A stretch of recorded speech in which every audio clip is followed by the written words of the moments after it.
ప్రజా TV Telugu news. కొనసాగిస్తాం అంబేద్కర్ గారి ఆశయాలను. జై మాదిగా, జై మాదిగా. ఎల్లనూరు మండల మాదిగల ఐక్యత, ఎల్లనూరు మండల మాదిగల ఐక్యత. జై మాదిగా, జై మద్దతు సమాదిగా.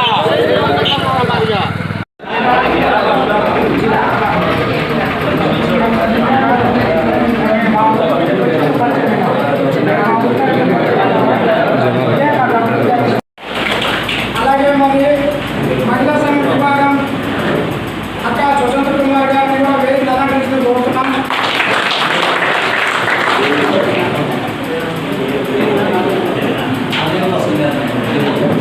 సీనియర్ నాయకులు అలాగే అన్న పెద్దలు సింహోదయం కూడా వేదిక అలంకరించడం కోరుతున్నాం.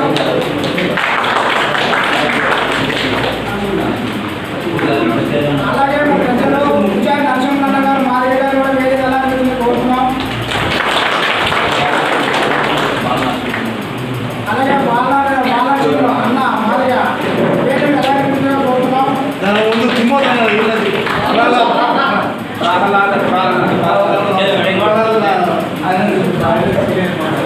ప్రహ్లాద గారు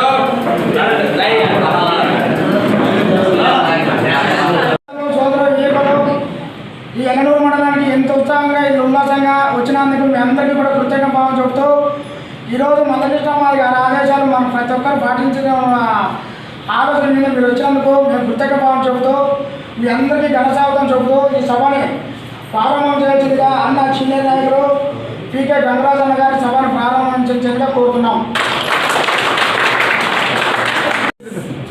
అనంతపురం జిల్లా సింగళవరం నియోజకవర్గం నెల్లూరు మండలంలోని మాదిగ బంధువులకు నా రక్త బంధువులందరికీ నమస్కారం. మిత్రులారా, పెద్దలారా, ఈ యొక్క మండలంలో గతంలో ఎంతో కొంత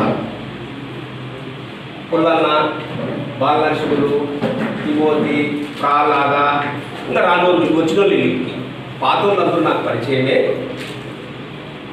నేను పాతతరం మనిషిని. అయితే పాత తరం పోయింది, కొత్త తరం కూడా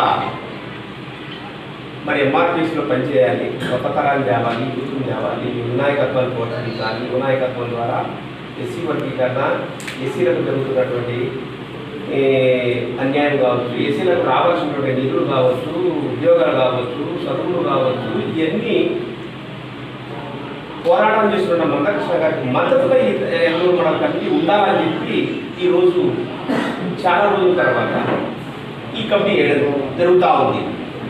అన్నగారు మందకృష్ణ అన్నగారు నేను సుమారు 15 ఏళ్ల క్రితము ఐడియా ఉంటుంది నాకు దాదాపు 70-80 మందితో పెద్ద ర్యాలీ వచ్చి ఈ ఊళ్ళో మీటింగ్ పెట్టడం 15 ఏళ్ళు 18 ఏళ్ళు ఉంటుందన్నా 15 ఏళ్ళు 18 మొట్టమొదటిసారిగా భారీ ఎత్తున కాన్వాయ్ 70-80 జీపులతో వచ్చి మీటింగ్ పెట్టడం జరిగింది.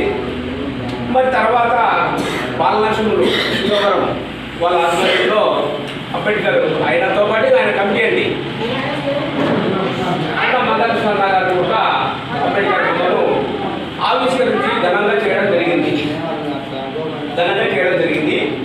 అయితే ఈ మండలంలో ఈయనను పరిచయం చేశాడు మాకు. నరసింహ మా ఎంట వచ్చి అన్న ఈ ఎల్లనూరు మండలంలో నేను పనిచేస్తాను, రాజకీయాలకు అతీతంగా పనిచేస్తానని చెప్పి ముందుకు వచ్చాడు. ఇక్కడ ఉన్న వాళ్ళకు ఒకటే విజ్ఞప్తి, రాజకీయాలతో ముడిపడి ఉన్న వాళ్ళు ఈ కమిటీలో ఉండాల్సిన అవసరం లేదు. ఎంతనా కానీ ఉన్నదే గట్టిగా ఉండాలి, నలుగురైనా గట్టిగా ఉండాలి. రాజకీయాలతో ముడిపడినటువంటి వ్యక్తులు ఉండడం వలన ఇక్కడ కమిటీ నడవదు, అది మీకు తెలుసు. ఇప్పుడు ఈయన వైఎస్ఆర్ లీడర్ అనుకో, దేశపోయిన తర్వాత ఇదే మధు గారు పని చేయలేదు. ఈయన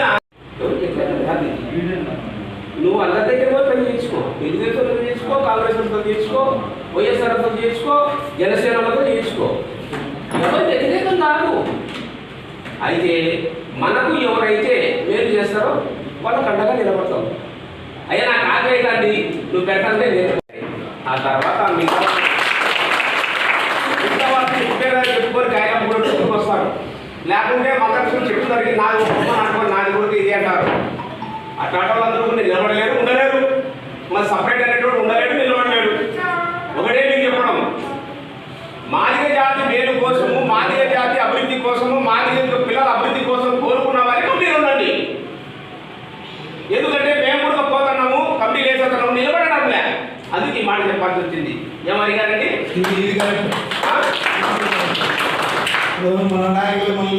మరి ఎంఆర్పిఎస్ కమిటీ ఏర్పాటు చేసుకుని ఈ మండలంలో ప్రతి గ్రామానికి విస్తరించి యువతను చైతన్యం చేసి ఉద్యమంలో పాత్ర పోషించే విధంగా, క్రియాశీలకు పాత్ర పోషించే విధంగా పనిచేస్తారని మరి నూతన కమిటీకి శుభాకాంక్షలు, అభినందనలు తెలియజేస్తూ, ముందుగా ఈ మండలానికి గౌరవ అధ్యక్షులుగా మరి ముందు నుంచి